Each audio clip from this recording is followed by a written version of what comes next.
Bonjour Jean-Christophe Cambadélis. Bonjour. 2 campements de migrants donc en cours d'évacuation à Paris. Il ne se passe plus un jour sans que le drame des réfugiés soit à la une. Sommes-nous aujourd'hui dépassés? Non, absolument pas. Au contraire, nous sommes maîtrisés. Si on veut que la solidarité soit durable, il faut qu'elle soit organisée.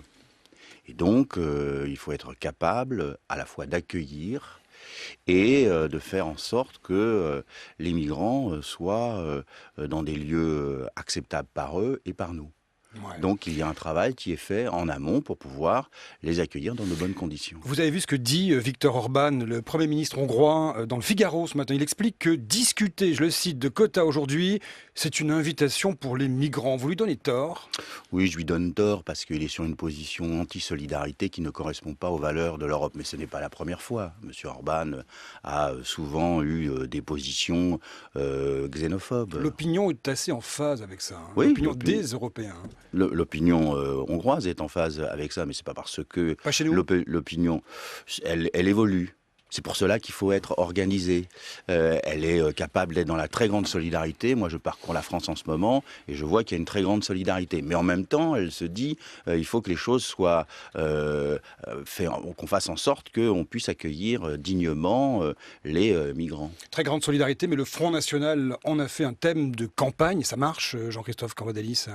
Ça ne marche pas plus que cela. Ils faisaient 35%, 30 à 35% avant, ils le font aujourd'hui. Donc je dirais qu'il n'y a pas un trou, contrairement à ce que les analystes disent. Ils sont stagnants, mais les Français doivent se rendre compte. Stagnant en haut quand même. Oui, mais les Français doivent se rendre compte, c'est qu'on n'est pas à l'abri d'un accident et qu'il faut se mobiliser. Manuel Valls qui n'exclut pas de rétablir un contrôle temporaire à nos frontières. Ça y est, c'est la petite mort de Schengen. Pas du tout. C'est pas la mort de Schengen, puisque Schengen permettait... Schengen, ça marche quand il n'y a pas de crise, mais dès qu'il y a une crise, on ferme. Mais non, Schengen, c'est la libre circulation, avec la possibilité pour les États de fermer les frontières s'il y a un incident ou une situation particulière. Au contraire, Schengen est suffisamment plastique pour répondre à toutes les situations. François Bayrou, qui était assis à votre place hier matin, a dit que François Hollande était à la traîne d'Angela Merkel dans cette affaire. Votre réaction à ça? Oh, Monsieur Bayrou ne sait plus comment attaquer Monsieur Hollande. J'observe que aujourd'hui, le président de la République a anticipé le sujet. Il a essayé de trouver une solution au niveau européen. Ce n'est pas facile, nous venons d'en parler. Et il a fait en sorte que la France soit sur une position qui me semble d'équilibre, de solidarité avec les réfugiés et en même temps de maîtrise pour que ceci n'explose pas. Vous vous dites ce matin, maîtrise, tout va bien au fond. Tout va pas bien pour les réfugiés. Tout va pas Ouais. bien pour les réfugiés. Mais j'observe que tout le monde applaudit Madame Merkel debout, mais que c'est elle qui ferme les frontières, c'est elle qui se trouve dans la situation impossible par rapport aux réfugiés, qui a été dans l'accueil et de la solidarité et la maîtrise, c'est la France et pas l'Allemagne. Alors Jean-Christophe Cambadélis, l'Assemblée vote aujourd'hui sur la non-livraison des fameux Mistral, ces navires de guerre à la Russie, près d'1 milliard déjà remboursé à Poutine. On n'a pas besoin de ça aujourd'hui avec la balance commerciale qui va pas très bien. Et puis à quoi ça sert finalement cette histoire? Vous voyez, ça sert à quelque chose de très intéressant parce que les accords de Minsk sont respectés. S'ils sont respectés, c'est que la France s'est fait respecter. Et à partir du moment où la France a dit nous livrons pas les Mistral, nous participons à ce boycott. Pas pour autant que l'Ukraine a retrouvé ses territoires. Oui, mais les accords de Minsk sont respectés. C'est très important et je pense qu'on est dans une phase de désescalade avec la Russie et celle-ci se fait sur la base de principes. On dit toujours qu'on est toujours en train de rabaisser la France, ça fait partie du jeu national. Mais la France, aujourd'hui, a une position forte, par rapport à la Russie, par rapport à la Syrie, par rapport à la Libye, dans tous les conflits qui existent à l'échelle internationale et au niveau de l'Europe. Allez, on va parler de politique avec le premier secrétaire du Parti socialiste. Un mot d'abord sur la 3e journée de grève des enseignants dans les collèges. La réforme a du mal à passer. N'y a-t-il pas eu un manque de pédagogie, franchement?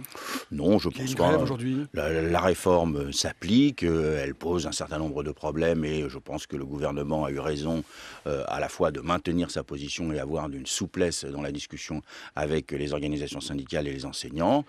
Il faut faire ce passage, ça aura lieu. Je ne pense pas que la grève soit aujourd'hui un immense succès. Allez, on attendra les chiffres de participation d'ici Absolument. la fin de la journée. Jean-Christophe Cambadélis, est-ce que vous êtes un astre mort?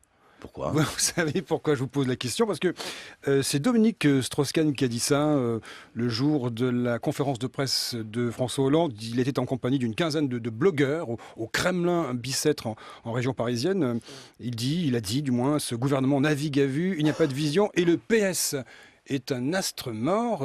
Commentaire sur ce que dit votre ami. Il y a bien longtemps qu'il n'a pas fréquenté le Parti Socialiste. Il n'y a qu'à venir à Solferino. Je lui montrerai comment aujourd'hui le Parti Socialiste non seulement se redresse, mais est en dynamique, comment il prend des initiatives sur les réfugiés, sur la question de l'unité. C'est le commentaire d'un commentateur. Et DSK est quand même plutôt un commentateur, un observateur avisé, non puisqu'on se l'arrache. Avisé sûrement sur les questions économiques. Sur les questions politiques, je serai plus circonspect. Alors un membre du gouvernement, selon France Info, c'était une révélation sur notre antenne, propose de fusionner les listes Les Républicains et Parti Socialiste pour barrer la route au Front National, notamment dans certaines régions sensibles, Provence-Alpes-Côte d'Azur, Nord-Pas-de-Calais. Est-ce que cela vous semble aujourd'hui réaliste? Tiens, d'ailleurs, au fait, vous le connaissez, le ministre en question? Non, j'ai lui demandé de se nommer, j'attends toujours. Mais c'est à la fois irréaliste. Si je savais, je pourrais vous le dire à l'antenne. Je trouve ça à la fois irréaliste et aujourd'hui, ça ne correspond absolument pas à la situation. Regardez, même dans la région Nord-Pas-de-Calais et Picardie, autour de Pierre de Saint-Ignon, aujourd'hui au deuxième tour, par rapport à Marine Le Pen, qui est, paraît-il, en dynamique, tout se joue à 3 points. 3 points, c'est l'épaisseur du trait du sondeur. Le problème, c'est que la liste gagnante remporte la mise quand même. Mais d'accord, mais donc ça veut dire que s'il y a une dynamique autour de Pierre de Saint-Ignon, si on a au deuxième tour un bon désistement pour les listes de gauche qui ne sont pas arrivées en tête, eh bien on gagne. Gagne aujourd'hui, on gagne. Qu'est-ce que vous prônez finalement? Ni fusion, ni désistement républicain? Ni fusion, ni division. Union au deuxième tour. Mais, désistement, oui, quand même. Si la droite est devant, vous vous retirez? Non, ni fusion, ni désistement, mais union. La bataille, c'est celle de l'union. C'est une mini version Cambadélis. Ouais, la bataille, c'est celle de l'unité. S'il y a l'unité, moi, je demanderais aux Français de nous aider, les Français de gauche, à réaliser l'unité. La gauche est fragmentée, ça ne peut plus durer. Justement, vous avez écrit à ce sujet une lettre ouverte aux écologistes, à la gauche en général, pour lancer ce que vous appelez une nouvelle gauche politique et citoyenne face au bloc réactionnaire. C'est très dialectique, ça. Dialectique, j'en sais rien, mais enfin, c'est une réalité. Aujourd'hui, quand vous regardez, quand vous entendez, honnêtement, quelqu'un comme Estrosi, vous demandez s'il n'est pas au Front National. Les positions qui sont développées par ce dernier sont pires que celles de Marion Maréchal Le Pen, qui n'a même pas besoin d'être extrémiste sur la question des réfugiés et des migrants. Et donc Christophe Castaner, dans cette région, a non seulement toutes les chances de l'emporter, parce que je ne crois pas que les Français de cette région soient sur cette position, et donc nous allons continuer. Il y a une partie de la gauche qui réacte à sa façon aussi. Pourquoi vous dites ça? Non, je vous pose la question. Non, je n'ai pas vu. Jusqu'à présent, je n'ai pas vu. Est-ce que vous vous adressez à tout le monde, c'est-à-dire des personnalités telles que M. Jean-Luc Mélenchon ou Mme Cécile Duflot?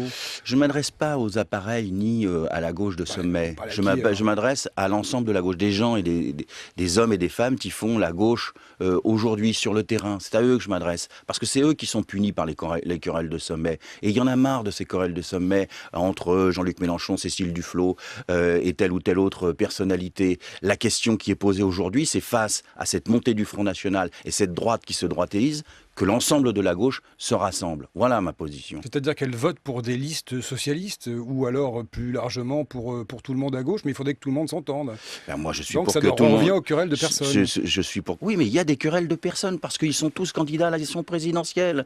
C'est pas un problème de fond, c'est un problème de candidature à l'élection présidentielle. Vous en avez dans la gauche radicale déjà 6 qui sont candidats à l'élection présidentielle. Ils sont omnibulés par l'élection présidentielle. Alors que la question qui est posée aujourd'hui, c'est de se rassembler par rapport à cette montée du Front National et de la droitisation de la droite. Pour la présidentielle, vous, c'est François Hollande et personne d'autre, c'est ça, hein? Non, pour l'instant, pour nous, la question essentielle, c'est faire baisser le chômage. Donc on n'est pas dans la présidentielle, on est dans le combat pratique pour les Français. Merci à vous, Jean-Christophe Cambadélis. Merci.